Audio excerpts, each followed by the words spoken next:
Hello everyone, and welcome back to this month's segment of Front of House Structure. This month our sales training is going to focus on dessert sales. And I want to demystify dessert sales for you by teaching you a couple things just in your way to approach them. It's going to help you tremendously with increasing your per person average based on your dessert course, everything that is involved with that dessert course. I want to start off by telling you that a lot of what you have to do with your sales is by how you set things up, by how you prepare yourself. For instance, right now this table is set up as if I was sitting down as a guest for the first time at the beginning of my dining experience. And what I have in front of me is I have a salad fork, and I've got a dinner fork, and I've got a dinner knife, and I've got a bread plate, and I've got a bread knife, and I have a water glass, and I have a wine glass. Now these things are very, very important because as a customer, I now have a certain expectation of what is on the menu and what I need to order. I look at my setup, and subconsciously I see I've got an appetizer fork, so appetizers are something that is expected for me to order in this restaurant. It's okay, and that is part of the dining experience at this restaurant.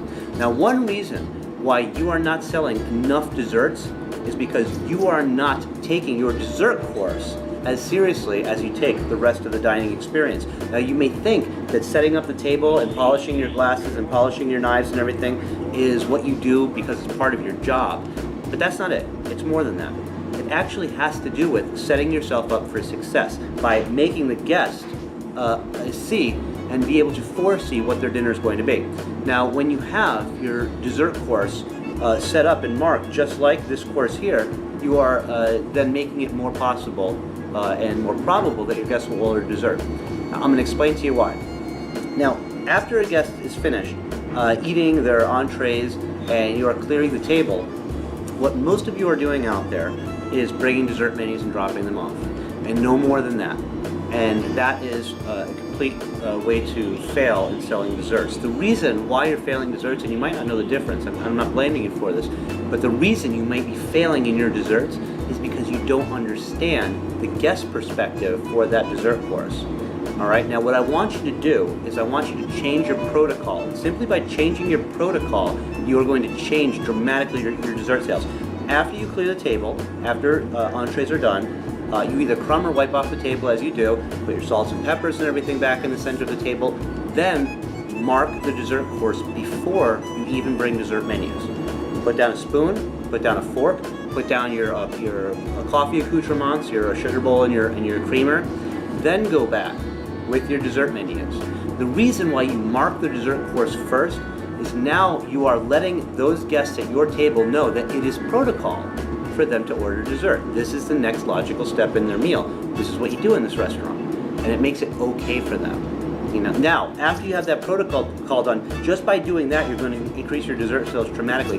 But the next step, and a very important step for the advanced salesperson, is now giving your table permission to order dessert. And what I mean by permission, you are not giving them permission, but what you are going to do is you are going to ask them a very subtle question, and we talked about this in previous sales training videos. You're going to ask them a very subtle question that is going to let your guests give themselves permission to order dessert.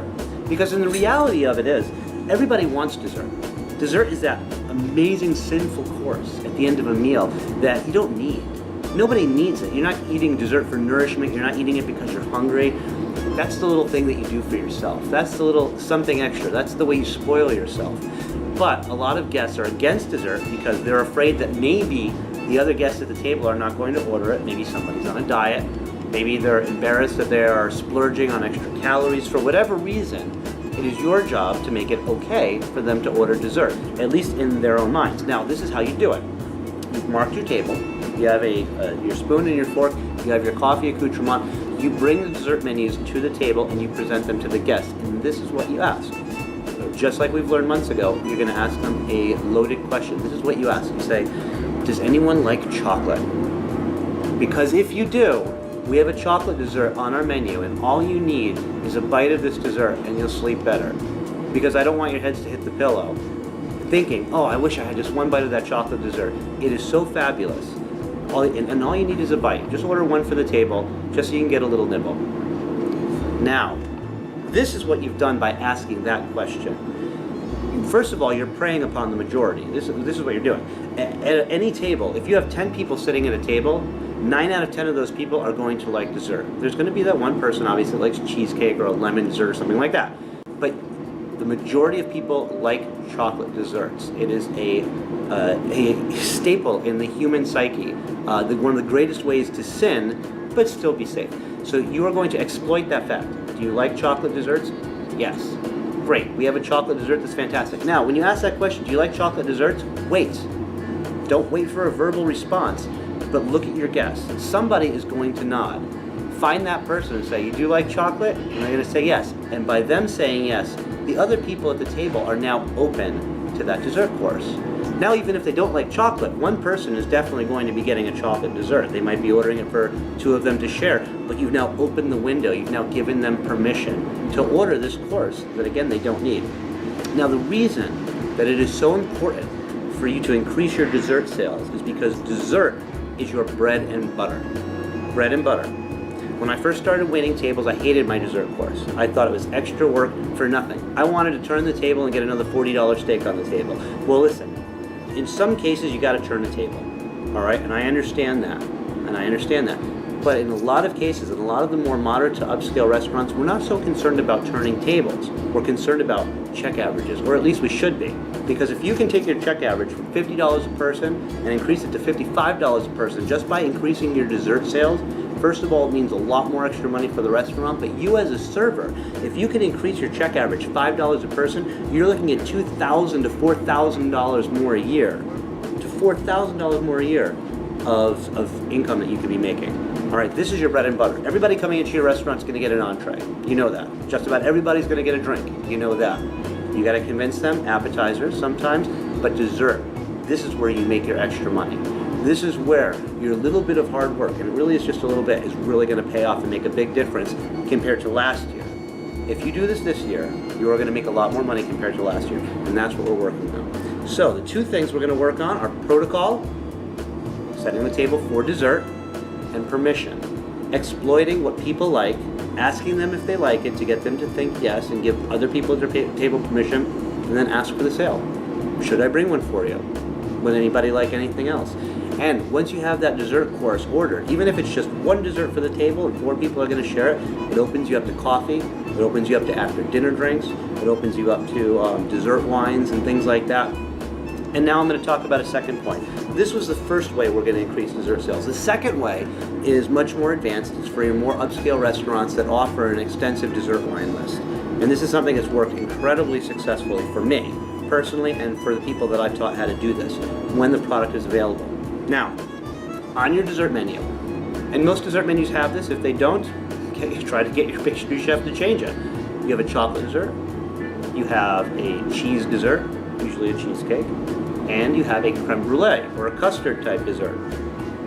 Now, the reason these 3 desserts work so well is because you probably already have dessert wines on your menu that pair exquisitely with these 3 desserts. Now, if it's not the case, find the desserts that are on your dessert menu, find the dessert wines that you have, all right, and find the pairings that work perfectly. Now, here's what I want you to do.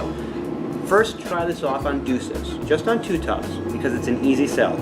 You are going to, and we learned this in the past before, you are going to downsell to upsell, and I'll tell you what I mean. You approach this table, and you say, I know the 2 of you are probably pretty full by now, so I wouldn't recommend getting your own desserts right now. But if you're good enough friends to share, we have a chocolate dessert. It's a molten cake. It melts over the plate. It's paired with a couple of strawberries on the plate. Absolutely delicious. And if you really want to make this chocolate dessert an experience, I have a glass of Recioto della Valpolicella, which is a raisinated Italian dessert wine. It is absolutely one of the best combinations of flavors when you pair it with dark chocolate. I tried it once myself and I flipped my lid. It was absolutely remarkable.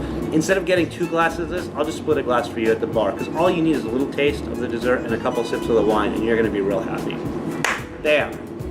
Done. Done. Now you've taken a table that may not have gotten any dessert, and you've got them, in fact, to order 2 desserts. And what I mean by 2 desserts is they have 1 dessert for the table, but now they have a dessert wine that costs as much as a dessert, doesn't have the kitchen do any more labor, and doesn't cost the restaurant any more money.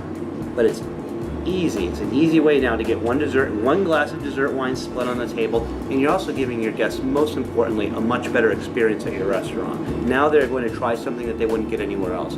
This is the way to slam dunk sales and to slam dunk customer satisfaction. I want you to take this skill, I want you to make a protocol, use it at every single table. You're going to see your dessert sales rise, and you're probably going to have a lot more fun with your customers too. Let's face it, dessert is a course that everybody loves, and I like to live vicariously through my customers. When they're sitting there eating something delicious, a creme brulee or chocolate cake, it puts a smile on my face. I like to see people happy. So that's how you sell more desserts. Use this skill and go make that money.